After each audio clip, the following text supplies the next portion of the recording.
Well, with Thanksgiving now over and Christmas less than a month away, it's that time of year when folks dig out the Christmas tree that's been stored all year, or they head out to buy a fresh tree. But how much is it going to cost them? SNN Local News 6 reporter Charles Brown joins us live in the newsroom with more on what consumers can expect this year. Charles. Well, Warren, in today's economy, having a real Christmas tree could be something that a lot of families just can't afford this year.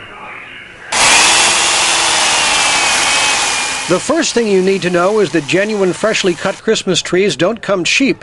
You'll pay anywhere from $45 to well over $100 for the real thing, depending on the size and category of tree.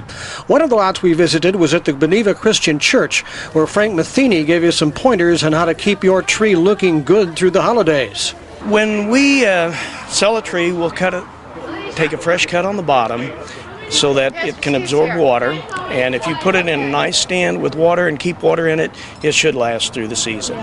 The church Christmas tree sale is an annual church fundraising event, and this year the event was getting a bit of volunteer support from several WOTC students from Riverview High School.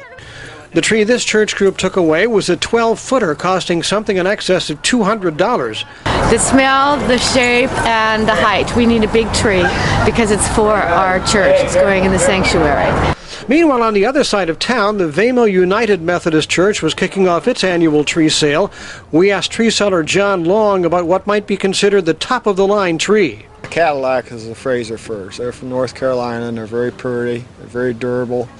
We're trying some out of Oregon this year.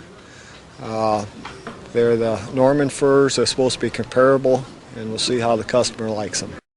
Yeah, so there's trees coming from everywhere. Tree sellers say it's important that you keep your tree in water at all times, and that means watering the tree several times a day. And of course, it goes without saying that a dried out tree could be a serious fire hazard and really ruin your Christmas. All right, something important to keep in mind. Thanks, Charles.